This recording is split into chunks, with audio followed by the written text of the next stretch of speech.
Hello नमस्कार दोस्तों।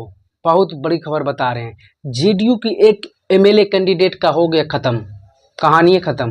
वो चुनाव ही नहीं लड़ेंगे और वो बीजेपी ही ने किया। क्यों, कैसे और कब हुआ, ये हम आपको बताते हैं।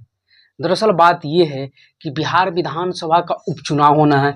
जो सीट अभी खाली हुआ है, लोकसभा चुनाव के वक्त खाली हुआ था, क्योंकि जो विधायक सांसद बन गए हैं, चाहे आरजेडी से हो या एनडीए गठबंधन से हो, उन सभी के सीट पर चुनाव होना है बिहार विधानसभा का। क्योंकि और से बिहार में अभी 4 सीट बची हुई है। रामगढ़ बची हुई है, तरारी बची हुई है, इमामगंज बची हुई है। मतलब अभी 4 सीट बिहार में बची हुई, वैसे जहां पर चुनाव होना है। और 3 में तो महागठबंधन के उम्मीदवार चुनाव जीतकर सांसद बन चुके हैं, और एक में जो इमामगंज है वहाँ जीतन राम मांझी खुद। तो बहुत सारी जगह पर उम्मीदवार फिक्स होल हैं। जैसे सुनील पांडे को बीजेपी में शामिल किया गया तरारी से चुनाव लड़ाने के लिए। जीतन राम मांझी के परिवार से कोई लड़ेगा इमामगंज में। और एक जो सीट जहां फिक्स नहीं है, रामगढ़ से कहा जा रहा है आरजेडी की ओर से सुधाकर सिंह के परिवार से ही कोई लड़ेंगे। सुधाकर सिंह के भाई छोटे लड़ सकते हैं, या जगदानंद सिंह के बेटे छोटे। लेकिन बेलागंज जो गया की सीट है, जहां से सुरेंद्र यादव चुनाव जीते हैं, उस पर चुनाव होना है। और वहां से सुरेंद्र यादव के परिवार से ही कोई बेटा, उनके बेटे को चर्चा है कि वो चुनाव लड़ेंगे। लेकिन जेडीयू की ओर से, वो तो आरजेडी की ओर से हो गए, जेडीयू की ओर से एक उम्मीदवार का नाम चल रहा था आगे, और संभवतः वो उम्मीदवार हो भी जाते हैं। लेकिन इतने बड़े केस में फंस गए हैं, उन पर तो देशद्रोह जैसा आरोप लग गया है और देशद्रोह जैसा मामला हो गया है। समझिए, देशद्रोही की तरह काम किए हैं। तो वो कौन है और क्या किए हैं? तो दरअसल बात ये चल रहा है कि गया से बेलागंज की जो सीट खाली हुई है, वहां से चुनाव लड़ने की बात चल रही थी मनोरमा देवी, बिंदी यादव। जी, मनोरमा देवी हुई बिंदी यादव की पत्नी है। बिंदी यादव बाहुबली, गया के बहुत नामी, कितने बड़े आर्थिक साम्राज्य के मालिक है। और सुरेंद्र यादव, और उनमें हमेशा भिड़ंत होती रहती है। गया में दोनों में बात चलता है कि बड़ा कौन, सुरेंद्र यादव या बिंदी यादव। तो और उनके बेटे रॉकी यादव पर जो एक हत्या का मामला लगा था, न्यूज़ पर कितना वायरल हुआ था। हालांकि हाई कोर्ट से वो बाइज्जत बरी भी हो चुके हैं, लेकिन जनता में उनके प्रति एक भावना सी बन गई है। लेकिन और मनोरमा देवी जेडीयू के एमएलसी भी रह चुकी है पूर्व में। तो उनको लेकर चल रहा था कि बेलागंज से उन्हें टिकट दिया जाएगा, एकदम कन्फर्म था। लेकिन उन पर एनआईए ने कल जांच किया, और एनआईए के जांच में एकदम सबको चौंका दिया। एनआईए के जांच में उनके घर से 4 करोड़ रुपया कैश, 10 हथियार मिला। और बात यहाँ चली कि वो नक्सली से मिले हुए हैं। नक्सली संगठन को फिर से वो बिहार में उठाना चाहते हैं। जिस प्रकार से 90 के दशक में नक्सलियों ने बिहार में त्राहिमाम मचाया था, वो दौर फिर से लाना चाहते हैं। हालांकि बिहार में अभी नक्सली पूरी तरह से खत्म हो गई है, और इसका श्रेय नीतीश कुमार को जाता है।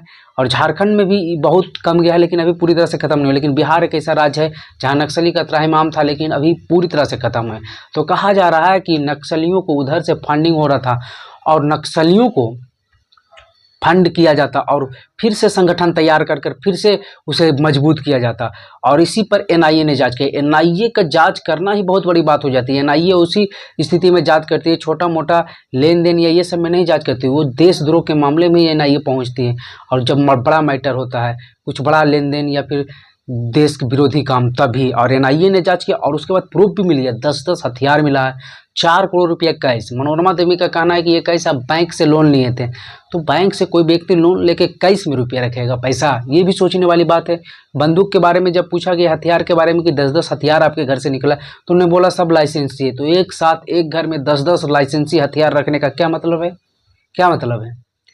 तो बिहार में ये बहुत बड़ी एनआईए की जांच पड़ी। और वो भी जब ये सब होता, अगर आरोप भी लगता, मान लीजिए कि मनोरमा देवी अगर आरजेडी में रहती, तो ये बात कह सकती थी और कुछ हद तक इसे माना भी जा सकता। लेकिन वो तो अभी सत्ताधारी सरकार में, एनडीए गठबंधन में है, डबल इंजन की सरकार में।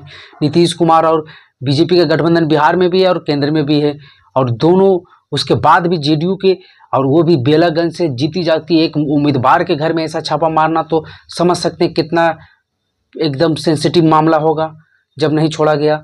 तो इसमें कोई कंप्रोमाइज नहीं है। मनोरमा देवी का तो टिकट कट ही गया, बेलागंज से तो वो चुनाव नहीं लड़ेगी। लेकिन मामला जो इतना गंभीर होते गया, देशद्रोह का मामला, नक्सली संगठन को फिर से तैयार करने का मामला, 4-4 करोड़ रुपये कैश और हथियारों के साथ बरामदगी, एनआईए ने छापा मारा। हालांकि वो पैसा गया के कोष में रखा गया है। और एनआईए छापा जब करती, बोधगया में जब ब्लास्ट हुआ था तभी एनआईए छापा मारी थी। उसके बाद बिहार में दखल कम दी थी। लेकिन इतना बड़ा मामला निकल कर आया, और वो भी जेडीयू जैसी, नीतीश कुमार जैसे सभ्य अपने आप को कहते हैं कि हम बहुत अच्छे हैं, नेता हैं, ये हैं, उसको नहीं रखते हैं, और उसके बाद भी देशद्रोह जैसे मामला आरजेडी के तो आता तो कुछ देर के लिए लोग सोचते भी, लेकिन ये क्या। और तो अब सुरेंद्र यादव के खिलाफ बेलागंज से कौन लड़ेगा, ये भी देखने वाली बात होगी, क्योंकि वहाँ यादव भी है, यादव होता, हालांकि वहाँ यादव, मुस्लिम, भूमियार और कुशवाहा की भी अच्छी खासी आबादी है। 2020 के चुनाव में जेडीयू से वहाँ अभय कुशवाहा चुनाव लड़ रहे थे, जो औरंगाबाद के फिलहाल अभी सांसद हैं।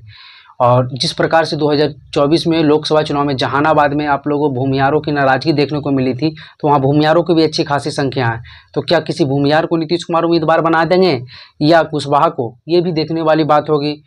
क्योंकि बिंदी यादव, और बिंदी यादव के बारे में भी जान लीजिए, बिंदी यादव वो व्यक्ति हैं जो साल 2011 में जो मनोरमा देवी के पति हैं गिरफ्तार हुए थे, तो 400 राउंड गोलियों के साथ गिरफ्तार हुए थे, और उनकी मौत कोरोना काल में हो गई थी। गया के बहुत बड़े बाहुबली में नाम आता है, और सुरेंद्र यादव से भिड़ंत रहता है। सुरेंद्र यादव भी मगध सम्राट कहे जाते हैं, और प्लस जो बिंदी यादव हैं उनका आर्थिक भी स्थिति बहुत मजबूत है।